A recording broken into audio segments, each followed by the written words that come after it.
Nabi Sulaiman alaihi salam adalah manusia terkaya sepanjang sejarah kehidupan manusia di muka bumi. Dalam beberapa kitab suci seperti Al-Quran, Alkitab dan Injil, Nabi Sulaiman alaihi salam dijelaskan sebagai manusia terkaya yang pernah hidup di muka bumi. Tidak ada satupun manusia yang bisa mengalahkan total kekayaannya hingga hari kiamat tiba nanti. Para arkeolog telah menemukan situs peninggalan sejarah Islam yang mengungkap total kekayaan Nabi Sulaiman alaihi salam. Erez bin Yosef, profesor sekaligus peneliti, ia menyatakan bahwa 3000 tahun yang lalu Nabi Sulaiman alaihi salam diperkirakan memiliki kekayaan senilai 2,2 triliun US dollar.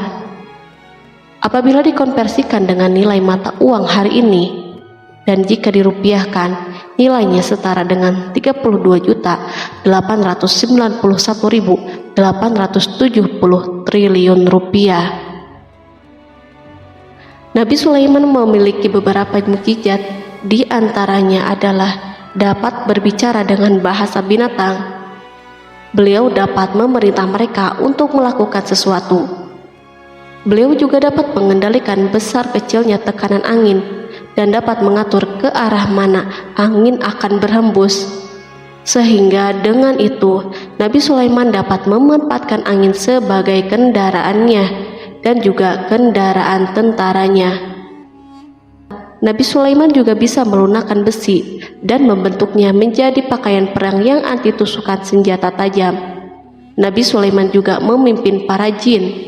Mereka tunduk dan patuh pada perintah Nabi Sulaiman. Tidak hanya itu, setan dan iblis laknatullah yang merupakan makhluk pembangkang dapat dibuat tunduk bertekuk lutut pada perintah-perintah Nabi Sulaiman. Nabi Sulaiman bisa melakukan teleportasi, yaitu berpindah dari suatu tempat ke tempat yang lain dalam waktu singkat.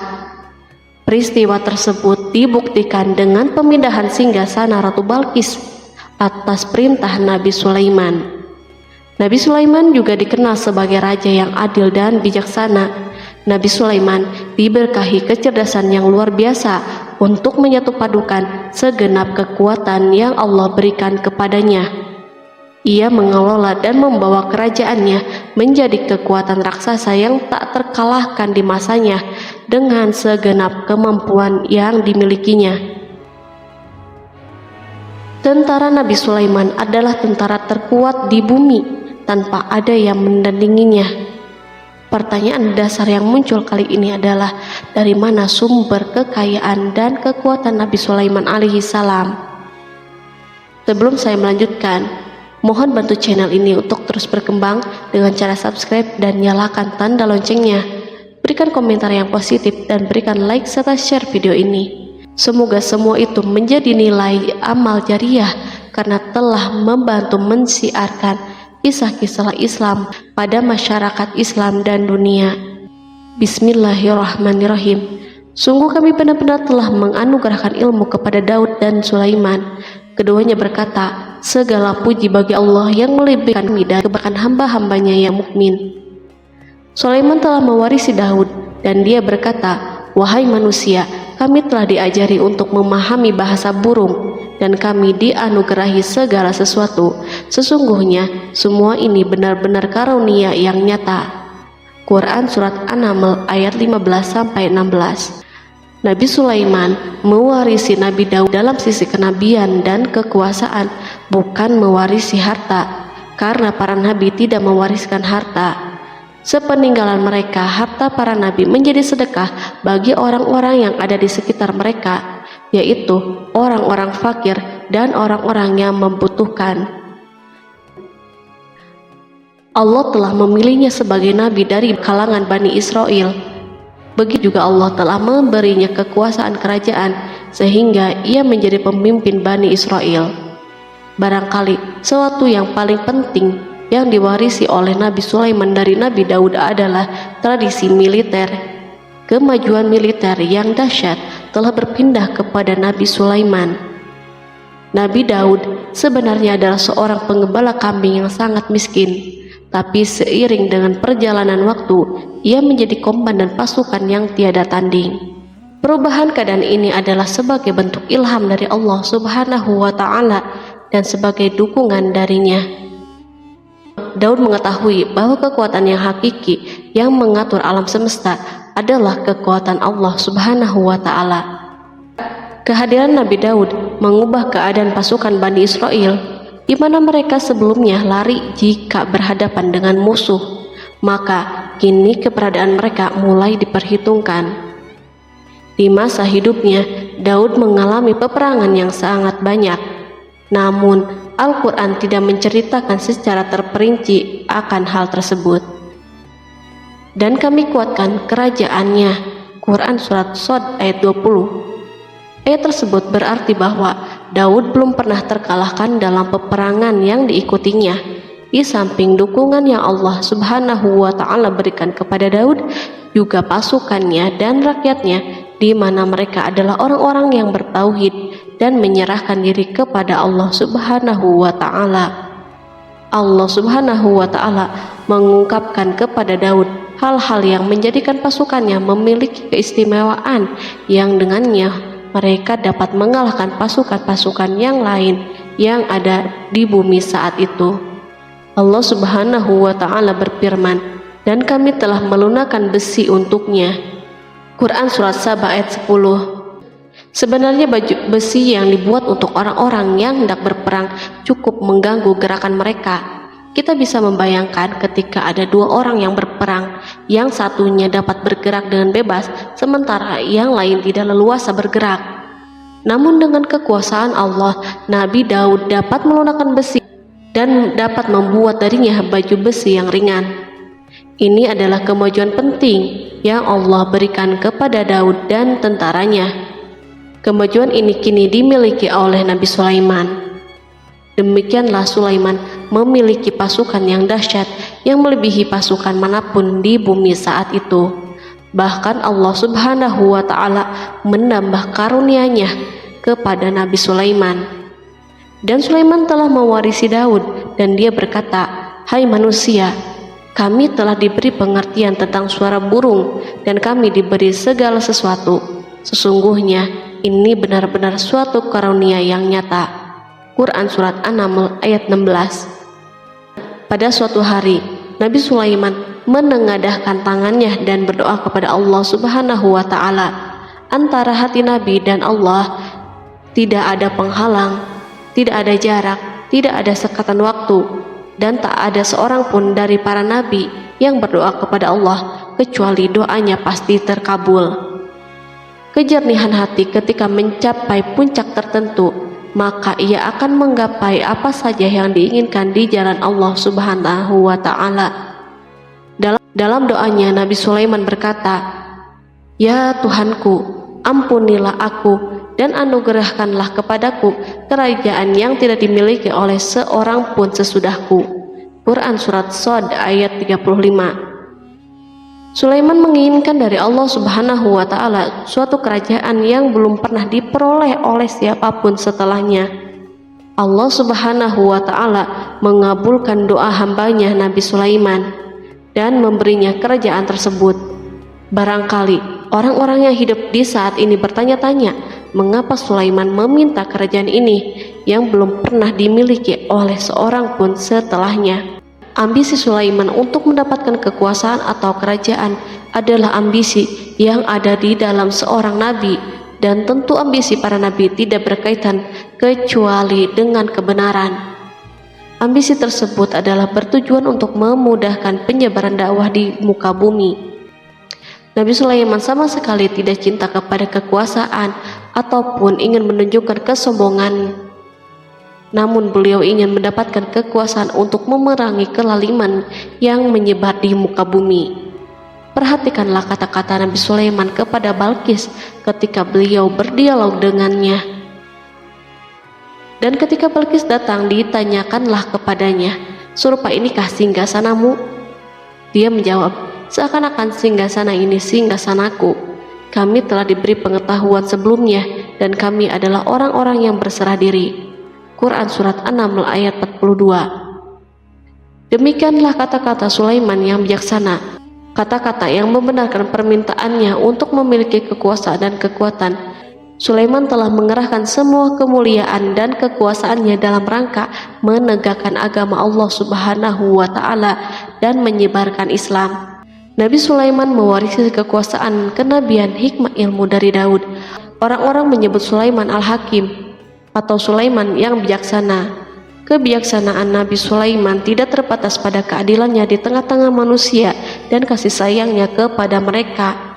Namun kebijaksanaan Sulaiman juga berlaku di kalangan burung dan binatang-binatang lainnya. Nabi Daud juga mengenal bahasa burung, tetapi Sulaiman dapat berbicara dengan bahasa burung. Bahkan ia dapat menjadikannya sebagai pembantunya. Ketika Nabi Daud bertasbih, maka gunung-gunung dan burung-burung serta binatang buas pun ikut bertasbih bersamanya. Bahkan angin pun berhenti untuk mendengar tasbih ini. Sedangkan Nabi Sulaiman, Allah Subhanahu wa Ta'ala memberinya karunia lebih dari itu, di mana binatang-binatang buas tunduk padanya, begitu juga angin dan burung. Allah Subhanahu wa Ta'ala berfirman, dan sesungguhnya kami telah memberi ilmu kepada Daud dan Sulaiman, dan keduanya mengucapkan, segala puji bagi Allah yang melebihkan kami dari kebanyakan hamba-hambanya yang beriman. Dan dia berkata, hai manusia, kami telah diberi pengertian tentang suara burung, dan kami diberi segala sesuatu. Sesungguhnya semua ini benar-benar karunia yang nyata. Quran Surat An-Naml ayat 15-16. Nabi Sulaiman mampu mendengar bisikan semut yang berbicara dengan sesama mereka. Bahkan ia mampu memerintahkan semut tersebut sehingga semut itu taat kepada perintahnya. Pasukan Nabi Sulaiman memiliki kekuatan yang sangat dahsyat di dunia. Belum pernah ada di dunia suatu pasukan yang memiliki kekuatan seperti ini. Kekuatan Nabi Sulaiman berasal dari beberapa kombinasi yang sangat mengagumkan, sehingga karenanya ia tidak dapat tertandingi. Kekuatan itu terdiri dari manusia, jin, dan burung. Kita mengetahui bahwa jin adalah makhluk Allah Subhanahu wa Ta'ala dan manusia tidak mampu untuk melihatnya atau menghadirkannya atau meminta pertolongannya. Sedangkan Sulaiman telah diberi Allah Subhanahu wa Ta'ala kemampuan untuk menundukkan jin. Bahkan ia mampu menjadikan mereka sebagai pekerja-pekerja kasar di kerajaannya saat itu, saat tidak ada peperangan. Ketika ada pasukan lain yang mencoba melawan pasukan ini, maka mustahil mereka akan merasakan kemenangan. Bahkan pasukan Sulaiman juga diperkuat oleh pasukan burung. Burung di pasukan Sulaiman memerankan tugas yang sangat penting, yaitu sebagai badan intelijen. Kita mengetahui bahwa peranan informasi saat peperangan sangatlah penting. Dari informasi tersebut, pasukan dapat mengetahui keadaan musuhnya. Demikianlah peranan burung pada pasukan Sulaiman. Ia terbang di tengah-tengah musuh, kemudian ia kembali kepada Sulaiman untuk menyampaikan berita tentang keadaan musuhnya. Di samping jin dan burung, Allah Subhanahu wa Ta'ala juga menundukkan angin untuk Sulaiman. Nabi Sulaiman dapat memerintahkan angin dan ia mampu menaiki angin bersama tentaranya. Pasukan Sulaiman juga terdiri dari pasukan udara pada saat dimana tak seorang pun memimpikan untuk terbang di udara. Barangkali mukjizat ini yang Allah Subhanahu wa Ta'ala berikan kepada Sulaiman menjadi sebab kejayaan militernya sehingga pasukannya tidak tertandingi. Allah Subhanahu wa Ta'ala berfirman, dan dihimpunkan kepada Sulaiman tentaranya dari jin, manusia, dan burung, lalu mereka diatur dengan tertib dalam barisan. Quran Surat An-Naml ayat 17. Kemudian kami tundukkan kepada angin yang berhembus dengan baik menurut kemana saja yang dikehendakinya. Dan kami tundukkan pula kepadanya setan-setan, semuanya ahli bangunan dan penyelam, dan setan yang lain yang terikat dalam belenggu. Inilah anugerah kami, maka berikanlah kepada orang lain atau tahanlah untuk dirimu sendiri dengan tiada pertanggungan jawab. Dan sesungguhnya dia mempunyai kedudukan yang dekat pada sisi kami dan tempat kembali yang baik. Quran Surat Shad ayat 30-40. Allah Subhanahu wa Ta'ala juga memberikan kemampuan yang tak seorang pun dari para nabi mendapatkannya, yaitu kemampuan untuk memerintah setan. Setan adalah salah satu bagian dari jin. Ia adalah kelompok yang celaka dari bangsa jin. Kelompok ini sebenarnya tidak mampu dikuasai oleh manusia. Bahkan jin soleh pun tidak dapat mengatur mereka. Adapun Sulaiman, Allah Subhanahu wa Ta'ala memberinya kekuasaan untuk menundukkan setan dan mempekerjakannya, bahkan mengikatnya dengan rantai serta menghukumnya jika menentang perintahnya. Setan membangun untuk Sulaiman istana dan patung-patung dan alat-alat perang. Bahkan setan-setan itu menyelam di dasar lautan untuk mengeluarkan permata dan yakut untuk Sulaiman. Jika ada di antara setan yang menentang perintahnya, maka Nabi Sulaiman mengikatnya dengan rantai. Ini semua menunjukkan kekayaan Sulaiman dan kekuasaannya, di mana ia mampu mengatur banyak makhluk di dunia. Tentu kemampuan itu atas izin Allah sebagai mukjizat darinya. Allah Subhanahu wa Ta'ala berfirman, dan sebagian dari jin ada yang bekerja di hadapannya di bawah kekuasaannya dengan izin Tuhannya. Dan siapa yang menyimpang di antara mereka dari perintah kami, maka kami rasakan kepadanya azab neraka yang apinya menyala-nyala. Para jin itu membuat untuk Sulaiman apa yang dikehendakinya dari gedung-gedung yang tinggi, patung-patung, dan piring-piring yang besarnya seperti kolam dan periuk yang tetap berada di atas tungku. Quran Surat Saba ayat 12. Nabi Sulaiman yang bijaksana adalah penguasa yang tak tertandingi di muka bumi. Meskipun memperoleh nikmat yang khusus dan agung ini yang Allah Subhanahu wa Ta'ala berikan kepada Nabi Sulaiman, beliau tetap menunjukkan sebagai manusia yang paling banyak berzikir kepadanya dan manusia yang paling banyak bersyukur di zamannya. Allah Subhanahu wa Ta'ala berfirman tentang Sulaiman, Sulaiman sebaik-baik hamba, sesungguhnya dia amat taat kepada Tuhannya. Quran Surat Shad ayat 30.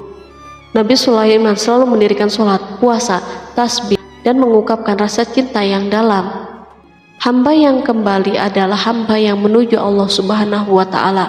Waktu sholat bagi Sulaiman adalah waktu yang sangat penting, sehingga ketika datang waktu itu, maka beliau tidak bisa disibukkan dengan hal yang lain. Sulaiman mengetahui penyakit kuda dan ia mampu berbicara dengan bahasa kuda. Bahkan kuda itu pun mentaati perintah Nabi Sulaiman. Allah Subhanahu wa Ta'ala juga memberikan kenikmatan lain atas Sulaiman. Allah Subhanahu wa Ta'ala berfirman, dan kami alirkan cairan tembaga baginya. Quran Surat Saba ayat 12. Al-Kihdir adalah tembaga yang dicairkan. Sebagaimana Allah Subhanahu wa Ta'ala memberikan nikmat atas ayahnya Daud di mana ia mampu melunakkan besi, dan Allah Subhanahu wa Ta'ala mengajarinya bagaimana cara mencairkannya, maka Sulaiman pun memanfaatkan tembaga yang cair untuk peperangan dan di saat perdamaian. Pada saat peperangan, beliau mencampur tembaga dengan besi dan membuat darinya perunggu. Mereka menggunakan senjata-senjata perunggu dalam peperangan seperti pedang, baju besi, dan pisau. Senjata-senjata ini adalah senjata yang paling kuat di saat itu. Sedangkan di saat perdamaian, tembaga digunakan untuk membuat bangunan, patung, dan sebagainya. Meskipun Nabi Sulaiman mendapatkan nikmat yang besar dan karunia yang khusus, Allah Subhanahu wa Ta'ala mengujinya dengan suatu ujian yang akan selalu datang pada seorang hamba. Ketika hamba itu mendapatkan kedudukan yang besar, maka ujiannya pun menjadi besar. Allah Subhanahu wa Ta'ala menguji Sulaiman dengan penyakit. Allah Subhanahu wa Ta'ala berfirman, dan sesungguhnya kami telah menguji Sulaiman dan kami jadikan dia tergeletak di atas kursinya sebagai tubuh yang lemah karena sakit. Kemudian ia bertaubat. Ia berkata, Ya Tuhanku, ampunilah aku, anugerahkanlah kerajaan yang tidak dimiliki oleh seorang pun sesudahku. Sesungguhnya Engkaulah yang Maha Pemberi. Kemudian kami tundukkan kepadanya angin yang berhembus dengan baik menurut kemana saja yang ia kehendaki, dan kami tundukkan pula kepadanya setan-setan, semuanya ahli bangunan dan penyelam. Quran Surat Shad ayat 34-37. Sulaiman diuji dengan penyakit yang sangat keras, di mana dokter saat itu tidak mampu mengatasinya. Sakitnya Sulaiman sangat keras sehingga para dokter dari kalangan manusia dan jin tidak mampu menghilangkan penyakitnya. Lalu burung-burung menghadirkan rumput-rumput yang dianggapnya sebagai obat, tetapi Sulaiman pun belum juga sembuh. Semakin hari penyakit Sulaiman semakin menjadi-jadi, sehingga ketika Sulaiman duduk di atas kursi, ia duduk bagaikan tubuh tanpa roh, seakan-akan ia mati karena saking kerasnya penyakit yang dideritanya. Sakit yang diderita Sulaiman terus berlanjut untuk beberapa saat, namun Sulaiman tidak henti-hentinya berzikir kepada Allah Subhanahu wa Ta'ala dan meminta kesembuhan kepadanya, serta beristighfar kepadanya, serta mengungkapkan rasa cintanya kepada Allah Subhanahu wa Ta'ala. Selesailah ujian Allah Subhanahu wa Ta'ala terhadap hambanya Sulaiman. Beliau pun sembuh. Kini Sulaiman merasakan kembali kesehatannya setelah mengetahui segala kejayaannya dan segala kekuasaannya serta segala kebesarannya tidak lagi mampu menghilangkan penyakit yang dideritanya, kecuali jika Allah Subhanahu wa Ta'ala menghendakinya. Dan sesungguhnya kami telah menguji Sulaiman dan kami jadikan dia tergeletak di atas kursinya sebagai tubuh yang lemah karena sakit. Quran Surat Shad ayat 34. Kata jasad dalam bahasa Arab diungkapkan atas sesuatu yang kehilangan kehidupan atau kesehatan. Nabi Sulaiman telah membangun masjid atau tempat beribadah sehingga manusia menyembah Allah Subhanahu wa Ta'ala di dalamnya. Rumah ini menunjukkan keunggulan seni arsitektur dan seni pahat. Orang-orang yang membangun rumah ini berjumlah puluhan ribu orang. Tentu setiap kelompok dari mereka memiliki pekerjaan masing-masing.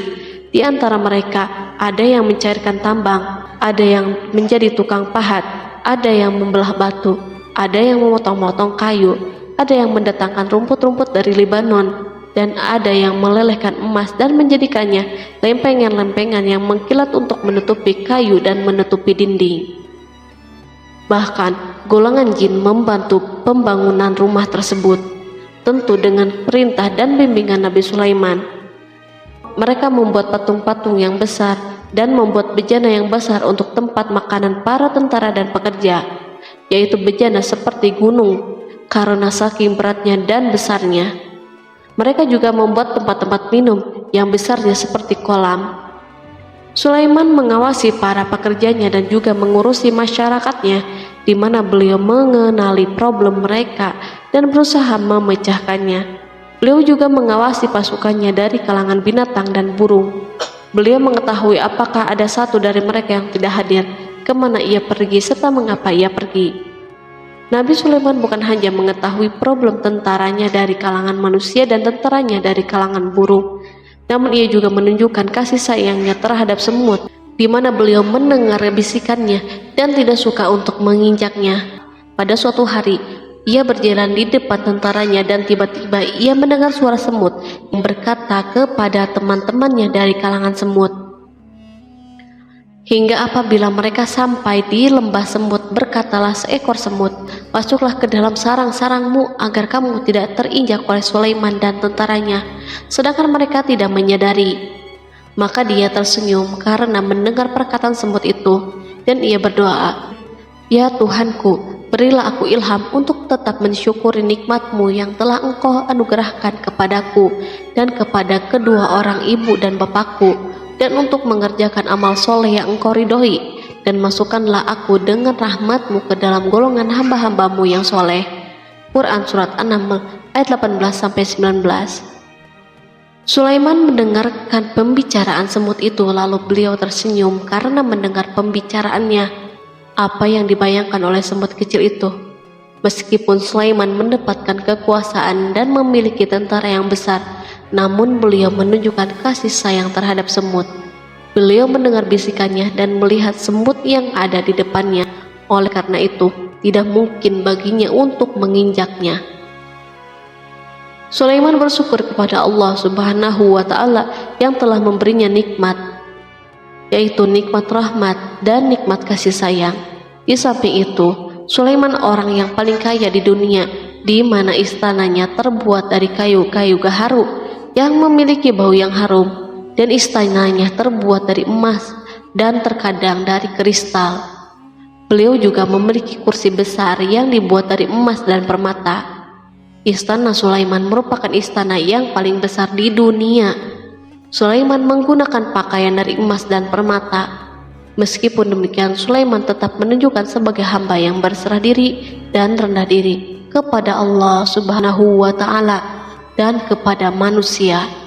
Nabi Sulaiman yang merendahkan dirinya di hadapan Allah, dan ia selalu sujud kepada Allah sebagaimana ayahnya yang selalu bertasbih kepada Allah.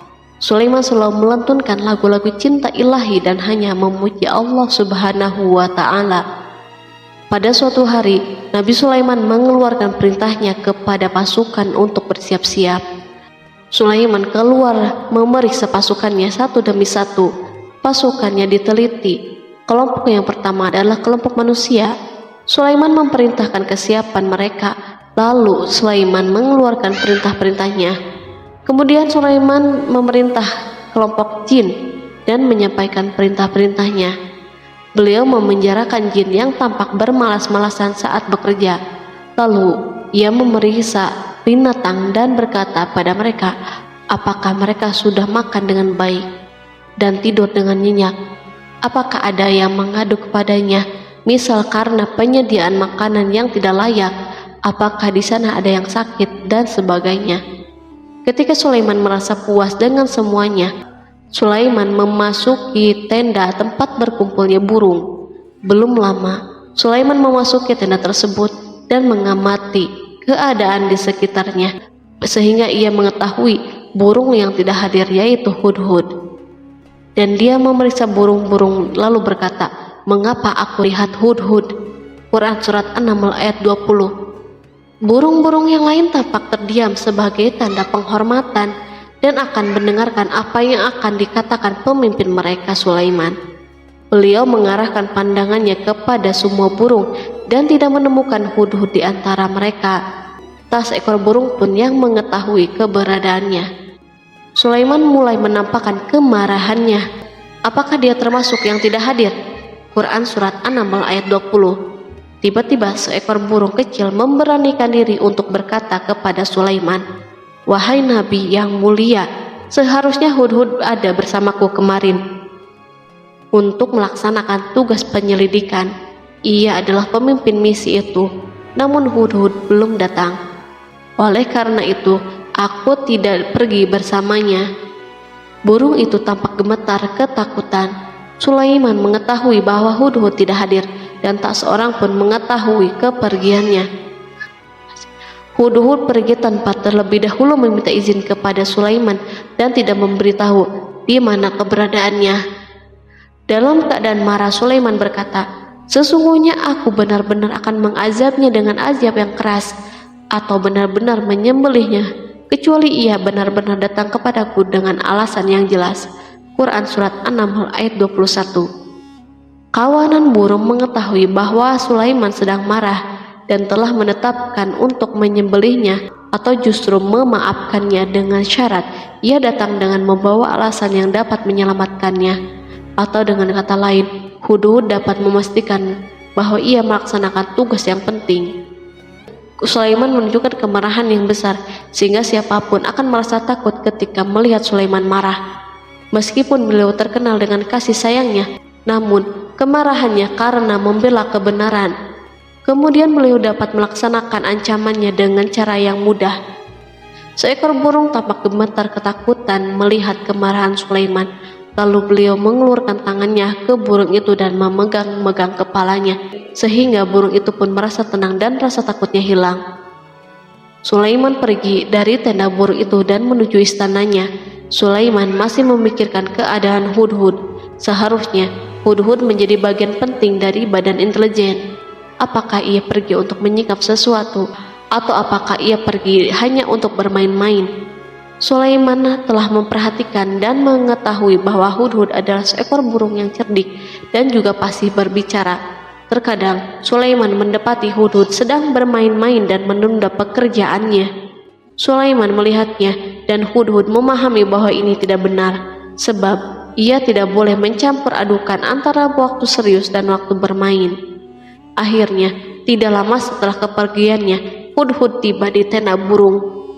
Burung-burung yang lain berkata kepadanya, "Pergilah engkau ke tempat Tuhan kita Sulaiman.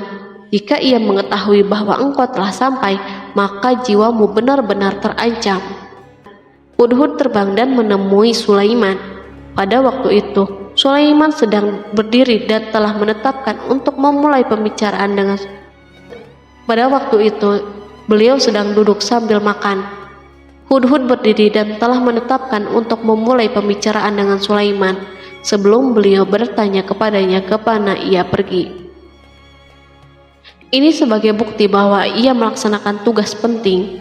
Lalu ia berkata, "Aku telah mengetahui sesuatu yang kamu belum mengetahuinya, dan kubawa kepadamu dari negeri Saba suatu berita penting yang diyakini." Quran Surat An-Naml ayat 22. Aku adalah Hudhud yang miskin, tapi aku mengetahui apa yang tidak engkau ketahui. Dan aku telah datang kepadamu dari kerajaan Saba dengan membawa berita yang sangat penting. Sulaiman tampak terdiam dan menunggu Hudhud menyelesaikan pembicaraannya. Hudhud mengemukakan perkataan yang sering disampaikan Sulaiman kepada manusia dan burung. "Sesungguhnya aku menjumpai seorang wanita yang memerintah mereka, dan dia dianugerahi segala sesuatu, serta mempunyai singgasana yang besar.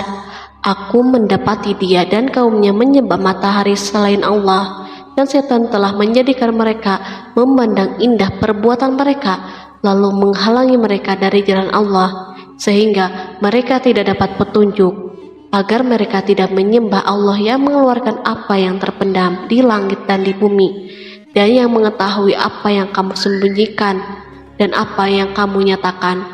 Allah tidak Tuhan yang berhak disembah kecuali Dia, Tuhan yang mempunyai arsy yang besar." Quran Surat An-Naml ayat 23-26. Hudhud diam sejenak dan Sulaiman merasa bahwa Hudhud menunjukkan kefasihan lisannya dan berbicara dengan baik kepadanya. Hudhud mengemukakan perkataan yang sering disampaikan Sulaiman kepada manusia dan burung. Jelas sekali bahwa Hudhud mengulangi perkataan pemimpin kita Sulaiman sebagai usaha yang terakhir untuk memperoleh kasih sayang Sulaiman dan agar beliau puas dengan penjelasannya itu. Sulaiman berkata sambil menunjukkan senyum manis di wajahnya, "Akan kami lihat apakah kamu benar ataukah kamu termasuk orang-orang yang berdusta." Quran Surat An-Naml ayat 27. Hudhud ingin mengatakan, "Aku tidak bohong wahai Nabi yang mulia," namun diamnya Sulaiman membuatnya takut, sehingga ia pun terdiam. Sulaiman terdiam karena berpikir, lalu memutuskan sesuatu. Setelah itu, beliau mengangkat kepalanya dan meminta secari kertas dan pena. Sulaiman segera menulis surat singkat dan menyerahkannya kepada Hudhud serta memerintahkannya, "Pergilah dengan membawa suratku ini, lalu jatuhkanlah kepada mereka, kemudian berpalinglah dari mereka, lalu perhatikanlah apa yang mereka bicarakan." Quran Surat An-Naml ayat 28. Al-Quran langsung menyebut keadaan kerajaan Balqis yang saat itu sedang membaca surat tersebut di depan para pembesar kerajaannya dan para menterinya. Berkata ia Balqis, "Hai pembesar-pembesar, sesungguhnya telah dijatuhkan kepadaku sebuah surat yang mulia. Sesungguhnya surat itu dari Sulaiman, dan sesungguhnya isinya dengan menyebut nama Allah yang Maha Pengasih lagi Maha Penyayang, bahwa janganlah kalian berlaku sombong terhadapku, dan datanglah kepadaku sebagai orang-orang yang berserah diri." Quran Surat An-Naml ayat 29-31. Dalam surat Sulaiman itu disebutkan, hendaklah mereka menyerahkan diri dan tunduk kepada perintahnya. Sulaiman memerintahkan agar mereka meninggalkan penyembahan terhadap matahari. Sulaiman tidak mempersoalkan akidah mereka dan tidak memuaskan mereka dengan apapun. Sulaiman hanya memerintahkan bahwa ia berada di atas kebenaran. Bukankah ia didukung kekuatan yang berlandaskan keyakinan yang dimilikinya? Sulaiman hanya memerintahkan mereka agar tunduk dan patuh kepadanya. Ratu Saba menyampaikan surat tersebut di tengah-tengah kaumnya.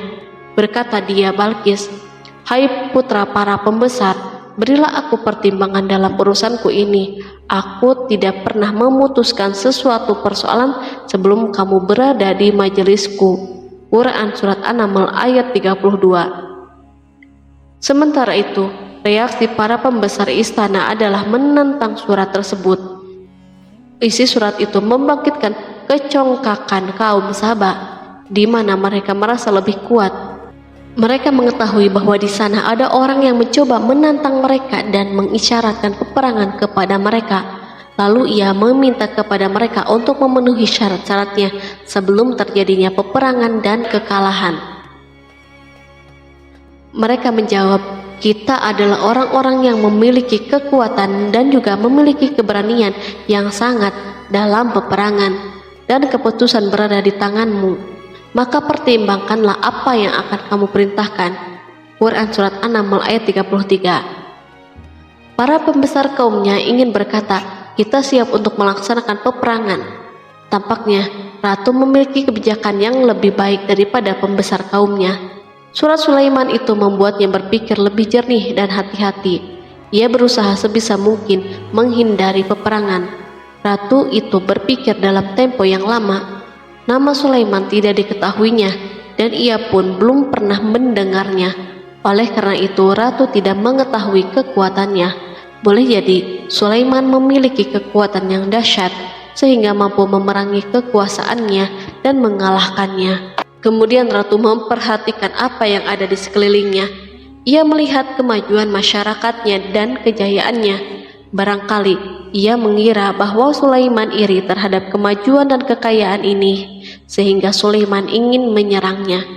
Setelah mempertimbangkan isi surat Sulaiman dengan cermat, Ratu Saba memilih untuk tidak bersikap ceroboh. Ratu itu lebih suka untuk menggunakan bahasa-bahasa kelembutan. Ia mengirim kepada Sulaiman suatu hadiah yang besar. Ratu mengira bahwa Sulaiman seorang yang ambisius, yang boleh jadi ia telah mendengar tentang kekayaan kerajaannya. Para utusan pergi dengan membawa hadiah dari Ratu Saba. Ratu berharap agar mereka dapat memasuki kerajaan Sulaiman dan akan mengetahui kondisi kerajaannya. Saat mereka pulang, Ratu ingin mendengar secara langsung dari mereka tentang keadaan kaum Sulaiman dan pasukannya. Setelah mendapatkan informasi yang cukup, maka Ratu dapat membuat suatu keputusan yang tepat. Ratu menyembunyikan apa yang terlintas dalam dirinya, lalu ia berbicara kepada pembesar istananya bahwa ia dapat menyingkap niat jahat Raja Sulaiman melalui cara mengirimkan hadiah kepadanya. Ratu lebih memilih cara tersebut dan menunggu reaksi Sulaiman. Ratu berhasil memuaskan para pembesar istananya dan untuk sementara menghilangkan ide untuk berperang. Karena para raja jika menyerang suatu desa, maka pemimpin desa tersebut adalah orang yang paling banyak mendapatkan kehinaan dan cercaan. Akhirnya para pembesar kaumnya merasa puas dengan pikirannya itu. Allah Subhanahu wa Ta'ala berfirman, Dia berkata, sesungguhnya raja-raja apabila memasuki suatu negeri, niscaya mereka membinasakannya dan menjadikan penduduknya yang mulia menjadi hina, dan demikian pula lah yang akan mereka perbuat. Dan sesungguhnya aku akan mengirim utusan kepada mereka dengan membawa hadiah, dan aku akan menunggu apa yang akan dibawa kembali oleh utusan-utusan itu. Quran Surat An-Naml ayat 34-35. Kemudian sampailah hadiah Ratu Balqis kepada Nabi Sulaiman.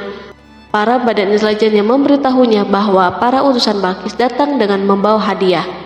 Sulaiman langsung mengetahui bahwa ratu itu sengaja mengirim orang-orangnya untuk mengetahui atau mendapatkan informasi tentang kekuatannya. Lalu setelah itu, ia mengambil keputusan atau sikapnya kepada Sulaiman. Sulaiman segera memanggil semua pasukannya untuk berkumpul. Utusan Balqis segera memasuki istana Sulaiman yang dipenuhi dengan pasukan besar yang bersenjata. Tiba-tiba, utusan Balqis tampak tercengang ketika melihat kekayaan mereka dan harta mereka yang tidak ada apa-apanya dibandingkan dengan kerajaan Sulaiman. Hadiah mereka tampak tidak berarti. Emas yang mereka bawa tampak tidak berarti saat mereka memasuki istana Sulaiman yang terbuat dari kayu-kayu pohon gaharu yang mengeluarkan bau yang harum serta dihiasi dengan emas. Para utusan Balkis berdiri bersama Sulaiman dan menyaksikan bagaimana Sulaiman mengendalikan pasukannya. Kemudian mereka mulai berpikir tentang kekuatan dan kualitas pasukan Sulaiman. Betapa kagetnya mereka ketika melihat di tengah-tengah pasukan itu terdapat singa, burung, dan tentara dari kalangan manusia yang mampu terbang. Mereka pun sadar bahwa mereka dihadapkan pada pasukan yang tiada taranya. Selesailah demonstrasi pasukan Sulaiman. Kemudian para utusan itu dipersilahkan maju ke tempat hidangan makanan. Para utusan itu sangat terkejut ketika melihat berbagai macam makanan dari penjuru bumi ada di depannya. Dan di antara makanan itu pun terdapat makanan yang biasa ditemukan di negeri mereka. Tetapi mereka melihat bahwa makanan itu memiliki rasa yang istimewa. Selain itu, piring-piringnya ada di depan mereka dan dijadikan tempat makanan, terbuat dari emas, dan mereka dilayani oleh laki-laki yang berhias dengan emas. Ratu mereka pun tidak mengenakan hiasan itu. Di meja makan terdapat burung, ikan laut, dan berbagai macam daging yang mereka tidak mampu lagi membedakannya. Sulaiman tidak makan bersama mereka, tetapi beliau makan dengan menggunakan piring yang terbuat dari kayu.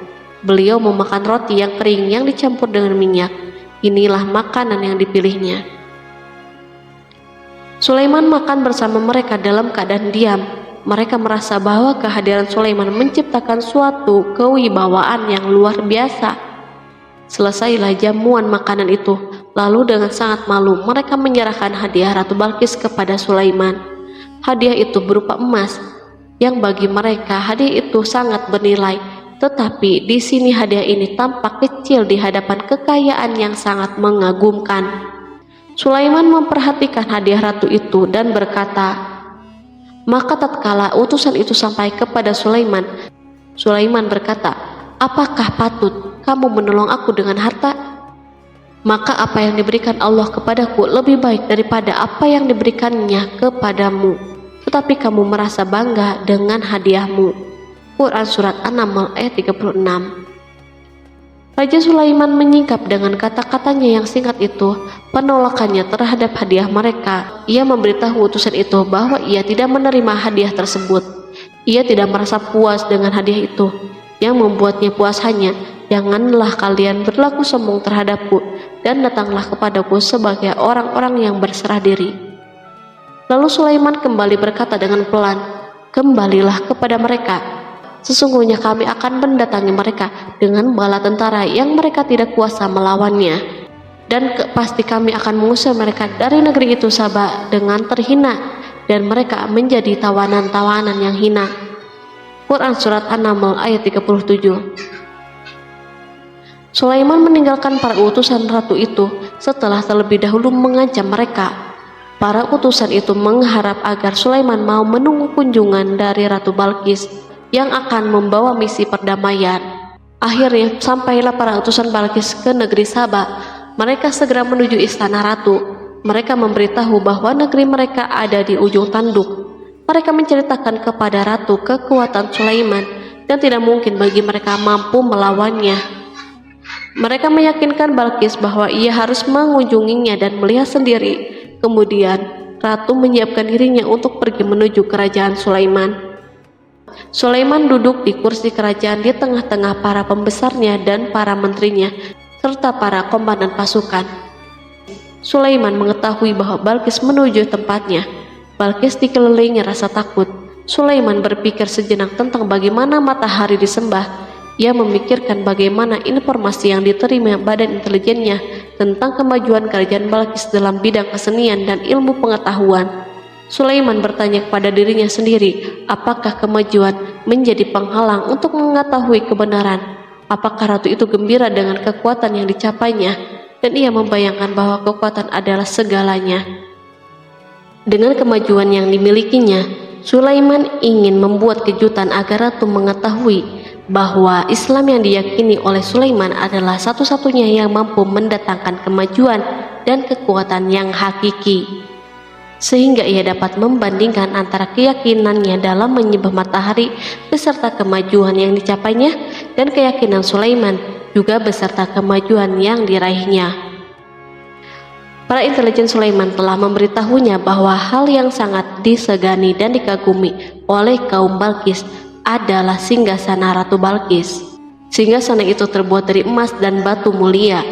Singgasana tersebut dijaga oleh para penjaga yang sangat disiplin, di mana mereka tidak pernah lalai sedikit pun.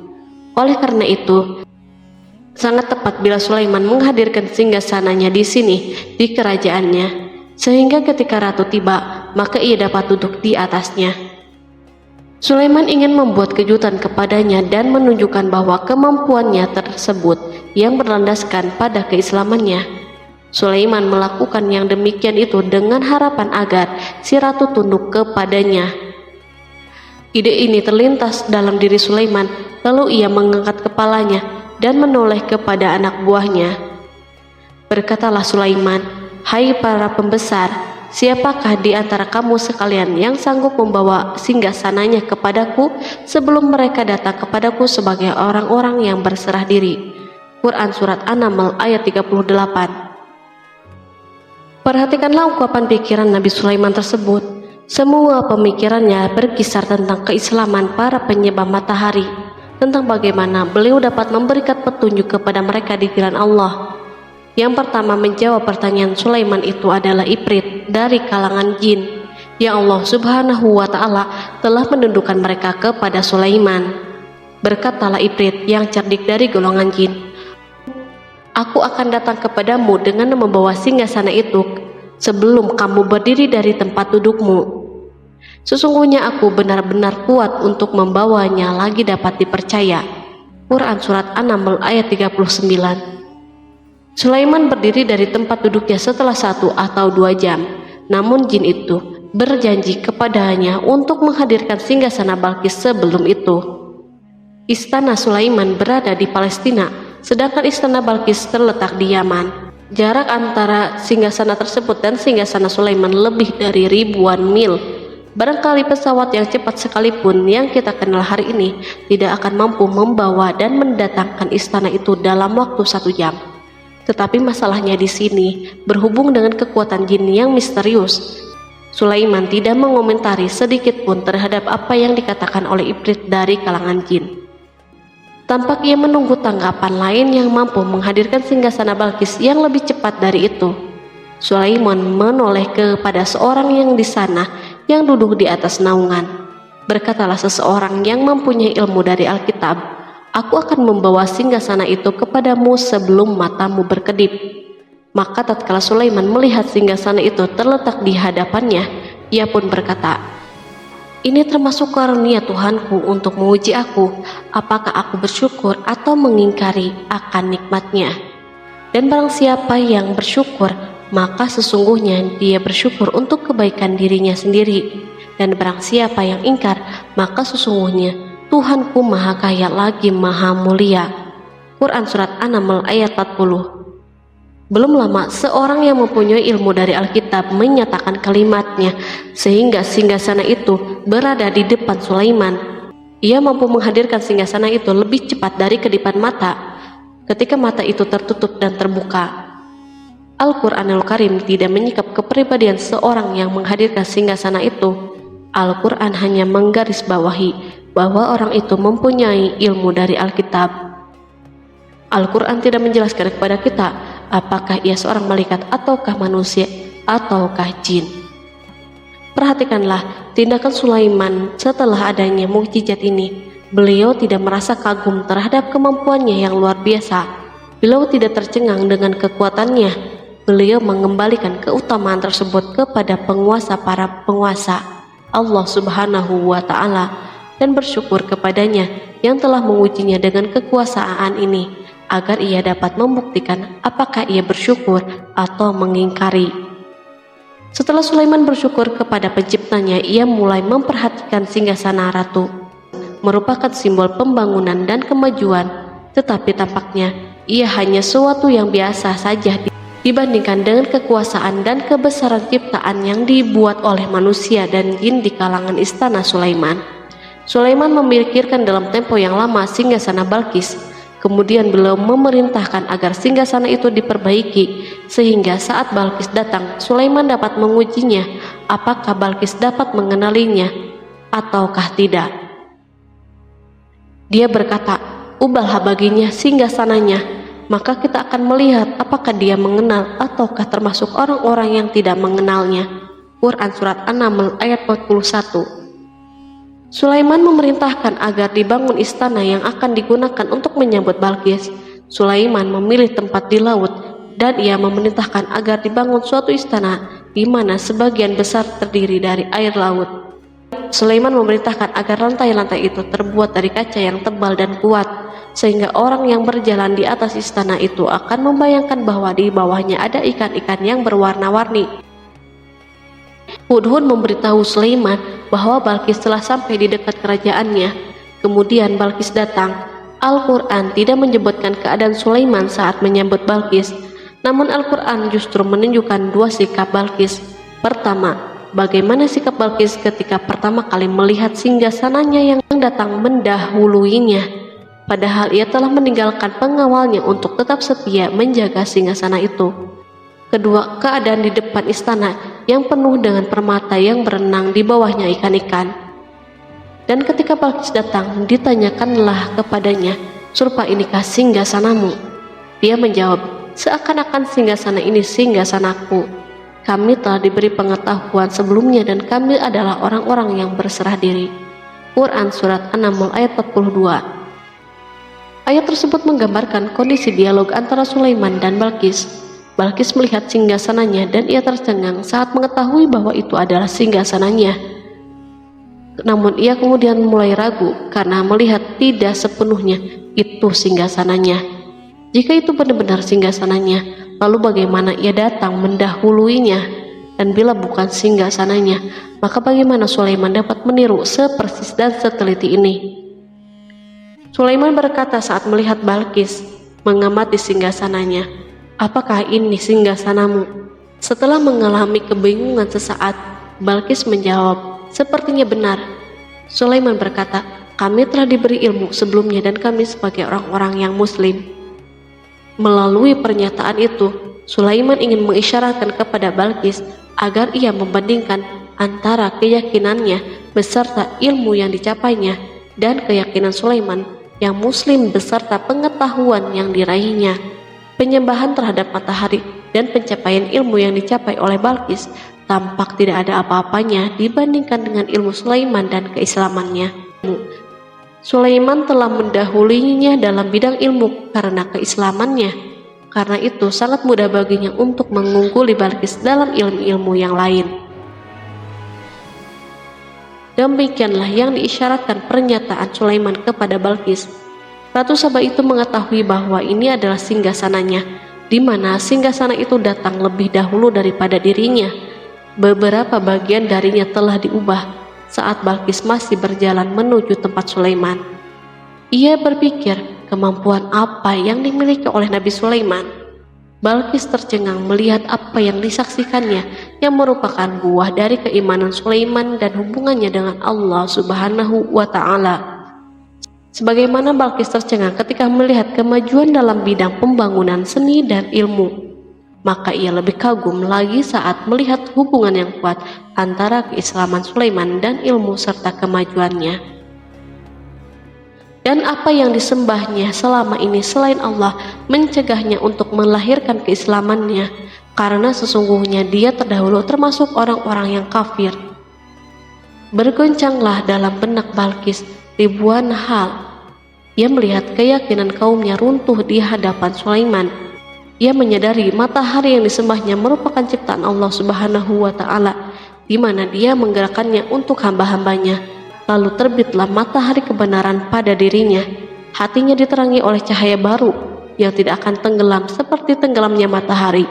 Masa keislamannya hanya menunggu waktu. Balkis memilih waktu yang tepat untuk mengumumkan keislamannya. Allah Subhanahu wa Ta'ala berfirman, dikatakan kepadanya, "Masuklah ke dalam istana." Maka tatkala dia melihat lantai istana itu, dikiranya kolam air yang besar, dan disikapnya kedua betisnya. Berkatalah Sulaiman, "Sesungguhnya ia adalah istana yang licin yang terbuat dari kaca." Berkatalah Balkis, "Ya Tuhanku, sungguhnya aku telah berbuat zalim terhadap diriku, dan aku berserah diri bersama Sulaiman kepada Allah, Tuhan semesta alam." Quran Surat 6 ayat 44. Dikatakan kepada Balkis, "Masuklah ke dalam istana." Ketika ia masuk, maka ia tidak menyaksikan adanya kaca, tetapi ia melihat air, sehingga ia mengira akan bersinggungan dengan air laut. Lalu ia menyingkap sedikit bajunya agar bajunya tidak basah. Sulaiman mengingatkannya tanpa melihat agar tidak khawatir terhadap pakaiannya, karena pakaiannya tidak akan basah sebab di sana tidak ada air. Ia sekedar kaca yang halus, yang saking halusnya hingga tidak tampak. Pada kesempatan itulah Balkis mengumumkan keislamannya. Ia mengakui kelaliman dirinya dan ia menyatakan penyerahan diri kepada Sulaiman dan kepada Allah Subhanahu wa Ta'ala. Lalu kaumnya pun mengikutinya dan mereka memeluk Islam. Balkis menyadari ia berhadapan dengan penguasa yang terbesar di bumi dan salah satu nabi yang mulia. Untuk pertama kalinya wajah Sulaiman dihiasi dengan senyuman yang menunjukkan kepuasannya sejak Balkis mengunjunginya. Demikianlah Sulaiman mewujudkan kejayaannya yang hakiki dan menyebarkan cahaya Islam di muka bumi. Al-Quran tidak menyebutkan kisah Balkis setelah keislamannya. Para ahli tafsir mengatakan bahwa ia menikah dengan Sulaiman. Selain itu, ada yang mengatakan bahwa ia menikah dengan salah satu orang dekat Sulaiman. Ada juga yang mengatakan bahwa sebagian Raja Habasyah adalah keturunan dari buah perkawinan ini. Sulaiman hidup di tengah-tengah kejayaan dan kemuliaan di muka bumi. Kemudian Allah Subhanahu wa Ta'ala menetapkan kematian baginya.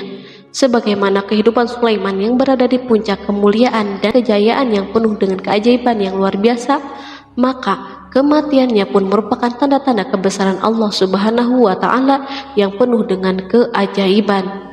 Demikianlah bahwa kematiannya sesuai dengan kehidupannya, sesuai dengan kejayaannya. Allah Subhanahu wa Ta'ala berfirman tentang kematian Sulaiman, "Maka tatkala kami telah menetapkan kematian Sulaiman, tidak ada yang menunjukkan kepada mereka kematiannya itu kecuali rayap yang memakan tongkatnya.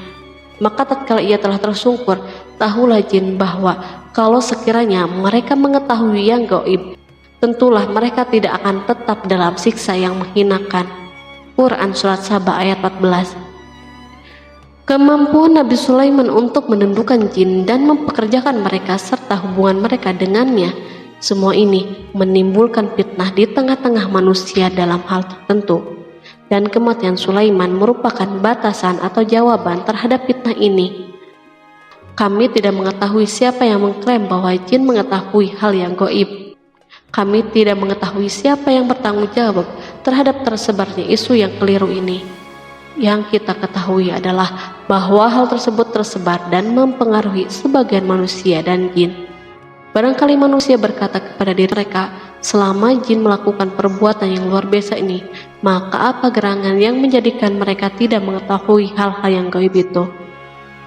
Manusia lupa bahwa kunci kegaiban berada di tangan Allah Subhanahu wa Ta'ala. Masalah ilmu gaib tidak akan mampu dikuasai oleh jin, manusia, ataupun para nabi dan semua makhluk. Hanya Dia yang mengetahuinya. Allah Subhanahu wa Ta'ala merencanakan bahwa kematian Sulaiman pun bertujuan untuk menghancurkan pemikiran ini, yaitu pemikiran bahwa jin mengetahui hal yang gaib. Jin bekerja untuk Nabi Sulaiman selama beliau hidup, dan tatkala beliau meninggal, maka tugas mereka menjadi bebas. Nabi Sulaiman meninggal tanpa diketahui oleh jin, sehingga mereka tetap bekerja untuknya. Mereka tetap kepada Sulaiman. Seandainya mereka mengetahui hal yang gaib, niscaya mereka tidak akan meneruskan pekerjaan mereka. Pada suatu hari Sulaiman memasuki mihrabnya untuk itikaf, ibadah dan sholat. Tak seorang pun berani mengganggu khalwat di mihrabnya. Mihrab Sulaiman terletak di puncak gunung dan dindingnya terbuat dari permata. Pada suatu hari, Sulaiman duduk bersandar pada tongkatnya dan ia tampak tenggelam dalam tafakur. Beliau berzikir kepada Allah hingga rasa kantuk menguasainya. Lalu setelah itu malaikat maut menemuinya di mihrabnya. Sulaiman pun meninggal. Beliau bersandar kepada tongkatnya. Jin melihatnya dan mengira bahwa beliau sedang sholat, sehingga mereka pun tetap melanjutkan pekerjaannya. Berlalulah hari yang panjang. Kemudian datanglah rayap, yaitu semut kecil yang memakan kayu. Hewan itu pun mulai memakan tongkat Sulaiman. Rayap-rayap itu tampak lapar. Sebagian dari tongkat Sulaiman dimakan beberapa hari oleh rayap itu. Ketika yang dimakannya semakin bertambah, maka tongkat itu pun menjadi rusak dan jatuh dari tangan Sulaiman. Tubuh mulia itu kehilangan keseimbangan dan rampas di bumi. Tatkala tubuh suci itu tersungkur, maka manusia segera menuju ke sana. Mereka menyadari dan mengetahui bahwa Nabi Sulaiman telah meninggal dalam waktu yang sangat lama. Jin menyadari bahwa mereka tidak mengetahui hal-hal yang gaib, dan manusia pun mengetahui hakikat ini. Seandainya jin mengetahui hal yang gaib, niscaya tidak akan meneruskan siksa yang hina. Mereka tidak akan bekerja. Demikianlah Nabi Sulaiman meninggal dalam keadaan duduk dan sholat di mihrabnya. Lalu berita itu tersebar bagaikan api di bumi. Manusia, burung dan binatang buas mengantarkan jenazah Nabi Sulaiman. Sekawanan burung tampak sedih dan menangis. Semua makhluk bersedih. Akhirnya tak seorang pun mengetahui bahasa burung di bumi. Meninggallah seorang yang memahami pembicaraan burung. Burung-burung itu berkata, "Betapa beratnya kehidupan di tengah-tengah orang yang tidak mengetahui pembicaraan kita." Terdapat sejumlah versi perihal riwayat tentang kisah wafat Nabi Sulaiman alaihi salam. Salah satunya hadis yang diriwayatkan oleh Al-Hafiz Ibnu Asakir dalam tafsir Ibnu Katsir. Hadis ini disebut mendekati kebenaran kisah wafatnya Nabi Sulaiman. Seperti yang dikutip dari buku Kisah Para Nabi oleh Imam Ibnu Katsir, menurutnya Nabi Sulaiman alaihi salam meninggal dalam keadaan berdiri. Berdirinya beliau ini adalah sedang melakukan sholat dan bersandar pada tongkatnya. Diketahui Nabi Sulaiman dikenal terbiasa menyendiri di dalam Masjid Baitul Maqdis. Durasinya bahkan dalam kurun waktu yang tidak biasa, yakni bisa hingga 1 atau 2 bulan, hingga 1 atau 2 tahun. Untuk sajian makanan dan minumannya selalu dibawakan oleh para setan yang masih tergabung dalam salah satu jenis jin. Hingga suatu ketika mereka membawakan makanan dan minuman seperti biasa, namun tidak mengetahui bahwa Nabi Sulaiman telah wafat. Pada hari wafatnya, Nabi Sulaiman mendatangi sebuah pohon yang tumbuh di Baitul Maqdis. Atas izin Allah, Nabi Sulaiman pun berbincang dengan pohon tersebut dan menanyakan nama serta fungsi dari dirinya. Pohon ini bernama Kharubah. Nabi Sulaiman pun bertanya padanya, "Apakah kegunaanmu?" Pohon Kharubah ini pun menjawab, "Aku tumbuh untuk meruntuhkan masjid ini." Lalu Nabi Sulaiman pun berkata, "Allah tidak mungkin meruntuhkan masjid ini selama aku masih hidup. Itu artinya kamu tumbuh untuk mengabarkan kematianku." Lalu Nabi Sulaiman pun mencabut pohon tersebut dan menanamnya di dinding miliknya. Setelah itu, Nabi Sulaiman masuk ke dalam mihrab dan melakukan sholat dengan bersandar pada tongkatnya. Sejumlah sumber juga mengatakan tongkat tersebut berasal dari pohon Kharubah yang sempat dicabutnya sebelumnya. Kemudian Nabi Sulaiman pun menemui ajalnya hingga tidak diketahui oleh setan yang bekerja untuknya sekalipun. Kisah ini diceritakan dalam firman Allah melalui surat Saba ayat 14. Kalangan jin dan setan pun mulai mengetahui kabar kematian Nabi Sulaiman setelah rayap memakan tongkat sebagai penopangnya hingga rapuh. Nabi Sulaiman meninggal berdiri dan bersandar pada tongkatnya. Matanya dalam keadaan terbuka dan fisiknya tidak berubah bentuk. Bahkan tidak ada bau yang muncul dari jenazah tersebut. Ternyata peristiwa wafat ini merupakan jawaban dari doa Nabi Sulaiman alaihi salam sendiri.